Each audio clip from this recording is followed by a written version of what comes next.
Ladies and gentlemen, the story you are about to see is true. The names have been changed to protect the innocent.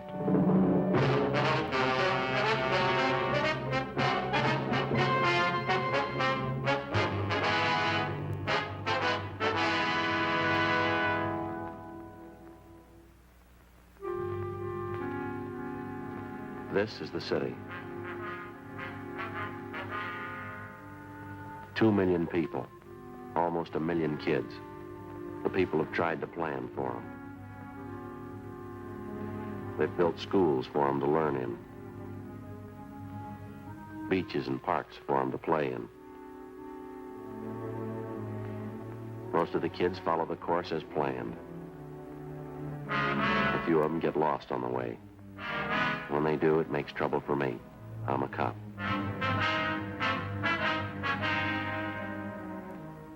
It was Thursday, April 10th. We were working the day watch out of Juvenile Division. My partner's Frank Smith. The boss is Captain Stein. My name's Friday. A crime wave had suddenly erupted among the teenagers of the city. We were getting reports of robberies, burglaries, and bodily assault. We didn't know why it was happening, but we had to try and stop it.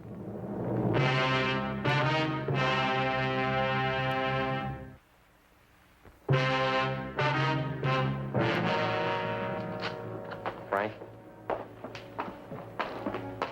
Yeah, Joe.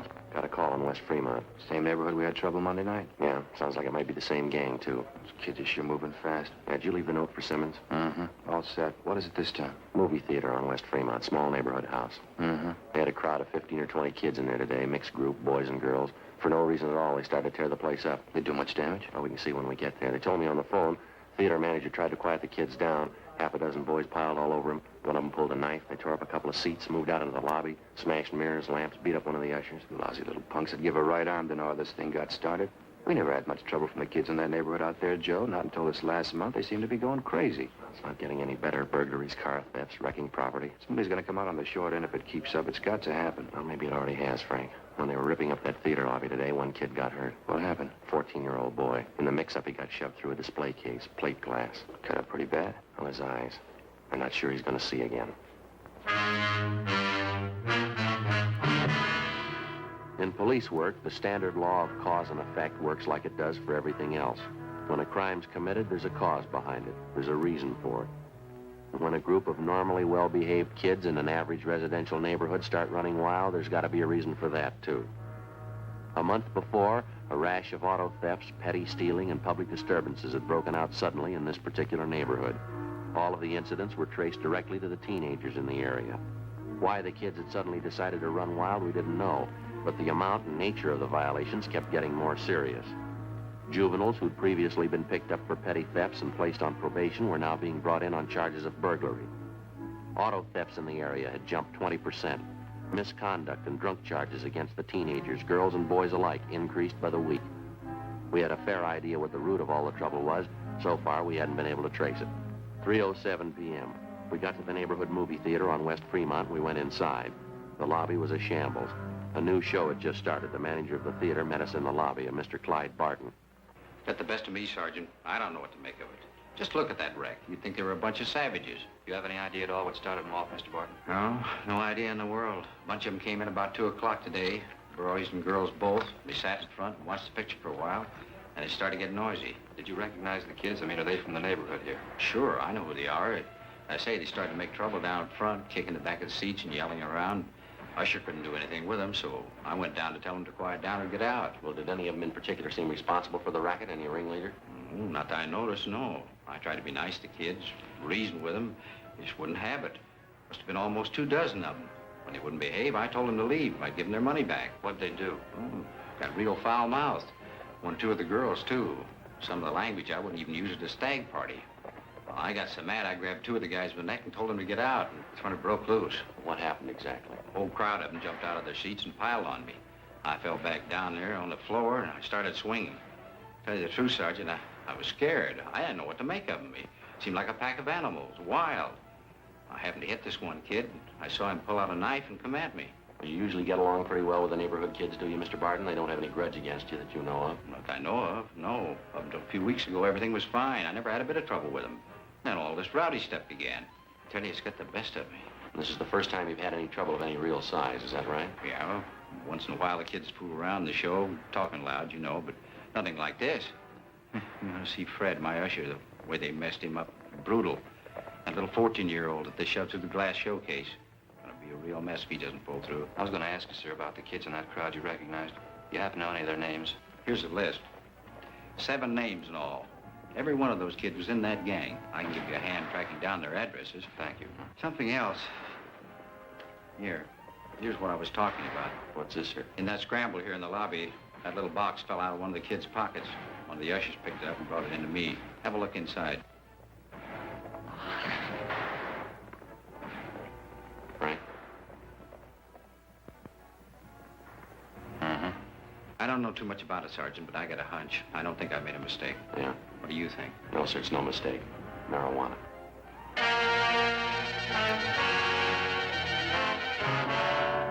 We finished interviewing the theater manager, Clyde Barton, and then we talked to the usher, Donald Masters, who recovered the small box containing the marijuana from the floor of the lobby. He told us he recognized the young fellow who dropped the box. He said the boy's name was Harold Everson, one of the names which appeared on the list which the theater manager, Mr. Barton, had given us. 7:45 p.m., Frank and I located the Everson boy's home. It was a 2-story frame, colonial-style house in a better-than-average section of the city. The boy's father answered the door, a Harold Everson Sr. We told him what we wanted. We were about to sit down and eat. You have to make routine calls at dinner time? Not a routine call, Mr. Everson. We'd like to see your son if he's home. Harry, what do you have to see him about? Do you have any idea where your boy spent his time today after school? Well, he said he was going down to the gym, play a little basketball. Then he was going to the library. It's school night. He had studying to do. I think maybe you ought to keep a closer check on your son, sir. That's not the way we get it. Well, what are you getting at? I trust my boy. He said he was going to the gym and then to the library. Got no reason to lie about it. We had a minor riot at a neighborhood movie down in West Fremont today, sir. A gang of high school kids ran wild and wrecked the place. What's that got to do with Harry? Well, a couple of people recognized him among the gang of kids. They say he did his share of wrecking along with the rest of them. Well, it couldn't be. It's a lie. Harry didn't go to the show today. Told me when he got home, he even had his books with him. He spent the afternoon at the library. I'd like to have you take a look at this, Mr. Everson. This box here, would you recognize that at all? Well, yeah. Same kind of box my stomach pills come in. Got a little acid condition in my stomach. I take these pills for it. What's all this have to do with Harry? Open the box, Mr. Everson. I don't get it. What is this stuff? Someone saw your son drop the box in the lobby of that theater today. The box contains what appears to be marijuana. Well, that's stupid. It couldn't be right. I haven't got that kind of boy. I know it isn't right. Do you mind if we talk to your son? Maybe he can explain it for us. Just a minute. I'll get him down here. Have a chair if you like. Thank you. Sure a nice place, huh, Joe? Yeah, beautiful furniture. And Nothing like period furniture. Never goes out of date. Be in style 10 years from today. we better be sure and tag by Georgia Street Hospital on the way back, see how that kid's doing, the one who was hurt at the show. Oh, yeah. Officers, this is my son, Harry. Hello, Harry. Hello. Hi, Harry. Harry just told me, officers, he doesn't know what this is all about. He was at the library, like I said. Well, sure. I was there till they closed. Somebody made a mistake. I wasn't at the show today. You know Mr. Barton, Harry, the man who runs the theater? Yeah, I know him. Why? He swears you were there today, so does one of the ushers. Who? Boy by the name of Donald Masters. He says he knows you pretty well. I don't know any Donald Masters. We go to the same high school together, son. You're in the same class. I told you I don't know any Donald Masters. What about this, Harry? Huh? Would you recognize this? No, What is it, Harry? What's wrong with you? nothing. I don't know whose it is. It's not mine. Well, it was lost in the lobby of the theater today. Masters says he saw you drop it. He's lying. I hate the kid's guts anyway. He's lying. Thought you said you didn't know him, son. What are you shaking for? What kind of story are you trying to tell? I didn't mean it, Dad. The kid got this stuff for me. I didn't mean to get it. I didn't mean to, Dad. It's beginning to look like I'm the dunce of the family, huh? Take it easy, Mr. Everson. You liar, Harry. The kid got this stuff for me, Dad. It's the truth. I didn't buy it. You want him downtown, officers? Afraid so, Mr. Everson. I'd like to have you come with him. Go get dressed. Go back to your room and get your clothes on. Okay, Dad. I can't believe it. My own boy using marijuana. Can't tell you how I feel. Afraid there's going to be more folks feeling the same way before this is all cleaned up. But it'd be different if Harry didn't have a chance. A good home, good training. Boys had the best I could give him. Yes, sir. It's the last thing in the world I thought could happen. I never even thought about it. I never entered my mind. Yes, sir. Same for my wife. We never even worried about it. Neither one of us. Maybe that's why it happened.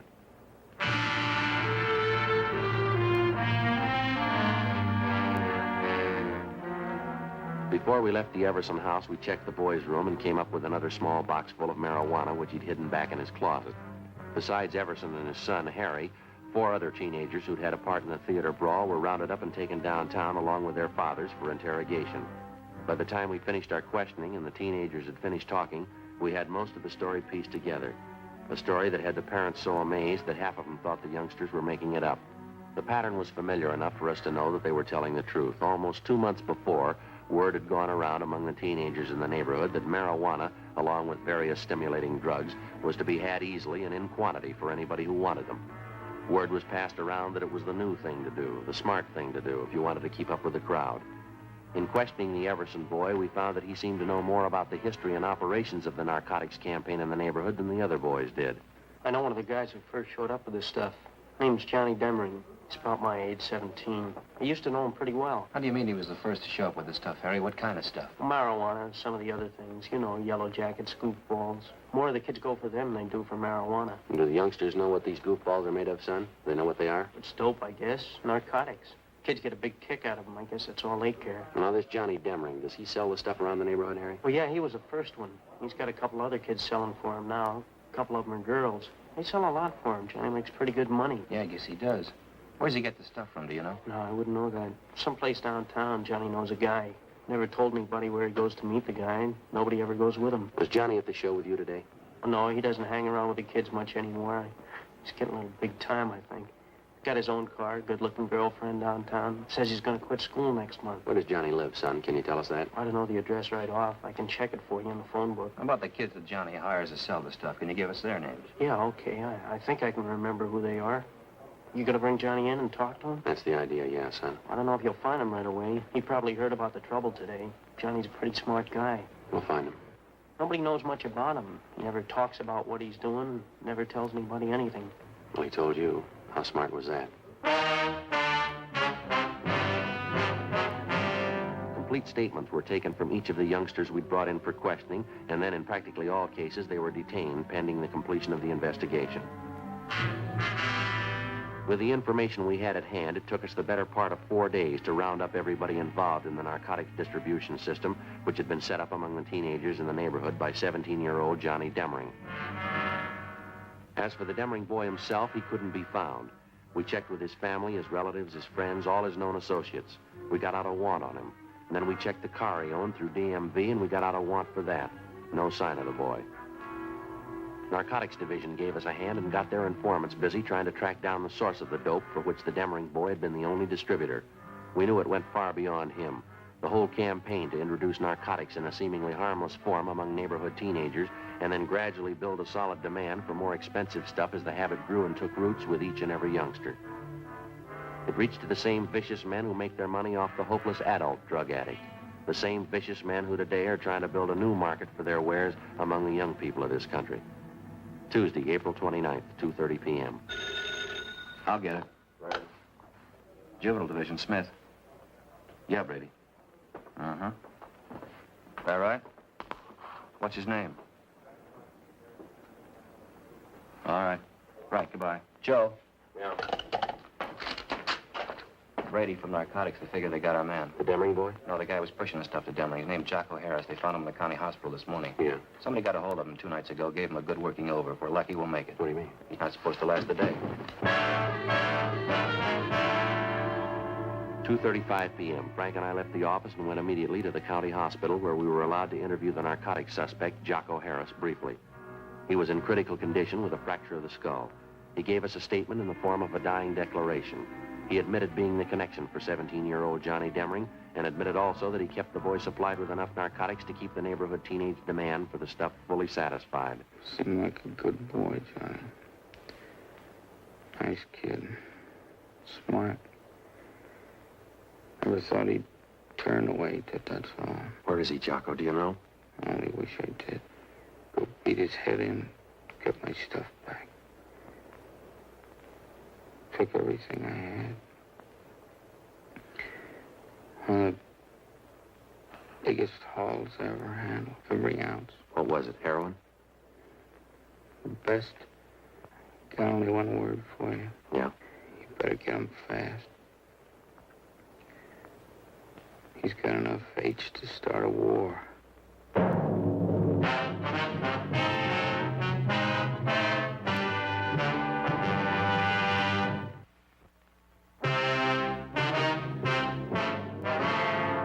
Wednesday, April 30th, 9 a.m. The hunt for 17-year-old Johnny Demring was intensified.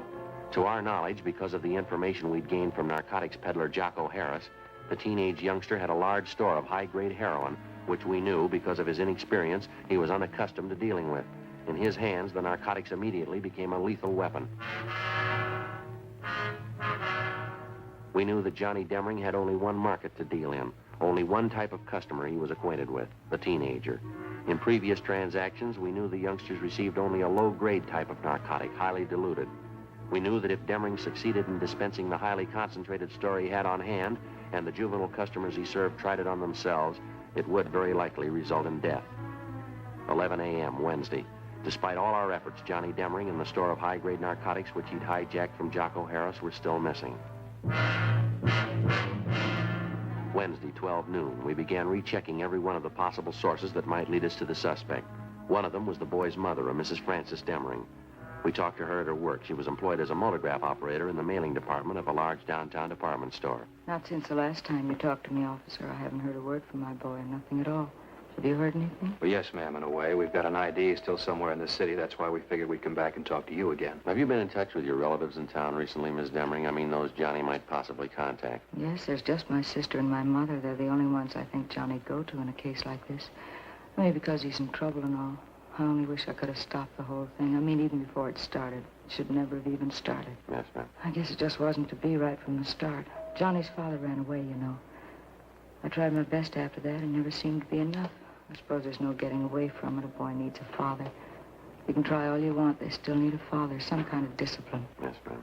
Well, how about the relatives you have out of town, Miss Demring? Any word from them at all about Johnny? No, Sergeant, nothing. Matter of fact, I've been waiting for a letter. Nothing at all. Do you have any idea at all where Johnny most likely go in town if he didn't want to be seen, Mrs. Demring? Where he'd go? No, I wouldn't know that, Sergeant. First place, Johnny's never really been in trouble before. I mean, where he'd have to hide. He's always been good to me. Maybe too good. I wouldn't know that. Now, how about Johnny's school friends, ma'am? Would there be any one of them he might possibly contact in a jam? None that I haven't told you about before, I don't think. Evelyn. She's the only one I suppose Johnny'd go to if he needed help, if he was in trouble. That's his girlfriend at the high school, Evelyn Maxford. Yes, that's right. Sweet girl. How about a girlfriend that Johnny was supposed to have downtown somewhere, Miss Demring? Would you know anything about her? Nothing really, no. I knew Johnny had some other girl besides Evelyn. He did mention she lived downtown. Guess that's all I know about her. Name was Betty, I think. Johnny mentioned it once. That's all I know about her, though. You have no idea where she lived downtown? No, I don't.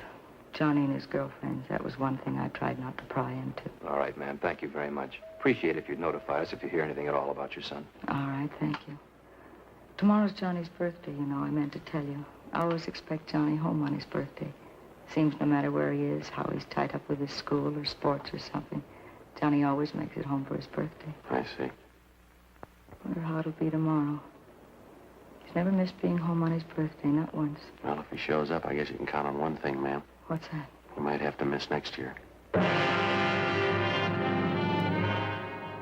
2 p.m. Frank and I picked up a glass of milk and a hot dog for lunch, and then we continued making a check of Johnny Demring's closest friends. Next in line after his mother was Demring's high school girlfriend, Evelyn Maxford. We located her at home. She seemed unusually nervous as we interviewed her. No, there's nothing wrong. It's just all this business about Johnny. All this trouble. I've been upset ever since I heard about it. You haven't heard from Johnny at all, Miss Maxford. He's made no attempt to contact you since the last time we talked. I haven't heard a word, officer. I know tomorrow's his birthday. His mother's expecting him home. I know he won't come, though. I'm sure of that. How are you sure, miss? Well, I just know that's all. I guess he should give himself up and take his chances. But I know he won't. I know Johnny that well. He just isn't that type. I'd like to ask you again, miss. Yes? Are you sure you haven't heard from Johnny Demring recently in the past 2 days or so? No. That's what I told you. Don't you believe me? Do you know why we're so anxious to locate Johnny, Miss Maxford? Well, I think so. It's about the narcotics business. You say Johnny had a hand in it. He was selling those things to the kids. I still don't believe it myself. It's a lot more than that the way it stands now, Miss Maxford. What do you mean? When he was at school, Johnny was kept supplied with narcotics by a man named Jocko Harris. He's what we call a pusher, a kind of an in-between supply man in the narcotics trade. 2 nights ago, Johnny caught up with Harris. He beat him up badly enough to send him to the hospital with a skull fracture. And then Johnny stole every bit of narcotics Harris had in his room, some of the strongest stuff you can buy on the market. That's why we want Johnny, Miss Maxford. I don't think I understand. What does it mean? Well, it means that most of the teenage kids Johnny's been supplying stuff to have been getting fairly weak grades of heroin. If he gets some of this stuff to them and the kids start taking it, might prove too strong for them. If they take too much of it, it could kill them outright. Oh, no. Now you see what we're up against. We've got to find that boy, and we've got to find him soon. Couldn't you talk to his mother? Maybe she could tell you something. We already have, miss. She couldn't tell us anything. That's why we halfway depended on you. Why do they have to put it in my lap? Why does it have to be me? I liked Johnny for a while. I don't know what to think now. Have you heard from him, Miss Maxford? There's no reason to be afraid. You'd probably feel a lot worse if something happened to one of the high school kids, wouldn't you? Miss Maxford? I got a call from him yesterday. Johnny. He wouldn't tell me where he was. I asked him, but he wouldn't tell me. Well, what else did he say? He knows everybody's looking for him. He doesn't know about the stuff that he stole, though. I'm sure of that. He doesn't know what it could do. Did he make any dates with you? Did he want to see you? Yes, he wants to see me. He wants me to meet him this evening. Where? He's going to tell me. Excuse me, I'll have to get the phone. Hello? Yes? Oh, but I don't know. I don't really. What? 5:30? All right. Yes. Yes, I'll meet you then. All right. Bye. Sergeant, Yes, ma'am. that was Johnny just then. He wanted to make sure I was going to meet him. When? 5:30 in Lake Park, Which side, miss? the west side. Sergeant, I could hardly understand him. He said he was sick. Ma'am? He sounded sick, too. Terribly sick. It can't be true. I hope to God it's not true. What's that? The narcotics he stole from that man. You say they were powerful? Yes, ma'am, we did. Johnny's been taking them for 2 days.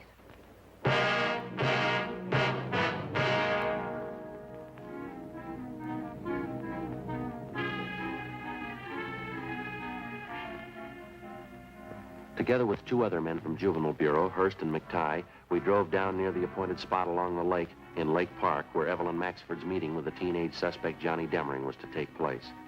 We staked out at a reasonable distance, and Miss Maxford went ahead to the meeting spot. As far as we could see, there was no sign of Demering. Someone on the opposite side of the lake was playing a phonograph. The music came over faintly across the water. We watched the Maxford girl make her way up the path into the park.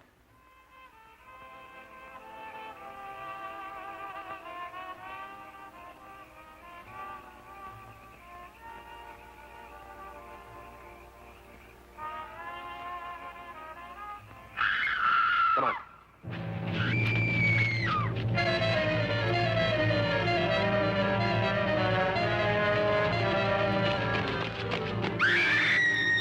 We ran all the way as fast as we could get there. When we got close enough, we found out the reason for the scream.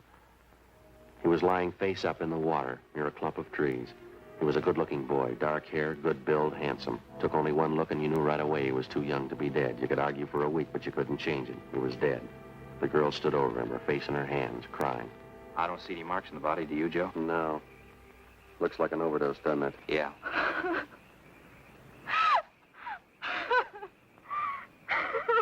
We better get her out of here, huh? Yeah. It's all right, Miss Maxford. Come on. Let's go over here.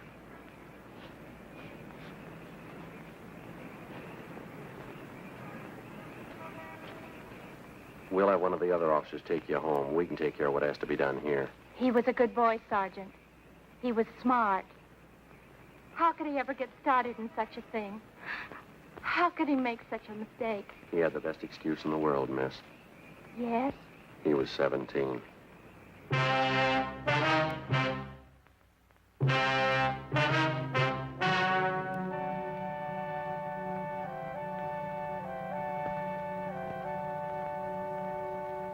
On May 2nd, a coroner's inquest was held at the County Morgue, Hall of Justice, City and County of Los Angeles, State of California. In a moment, the results of that inquest.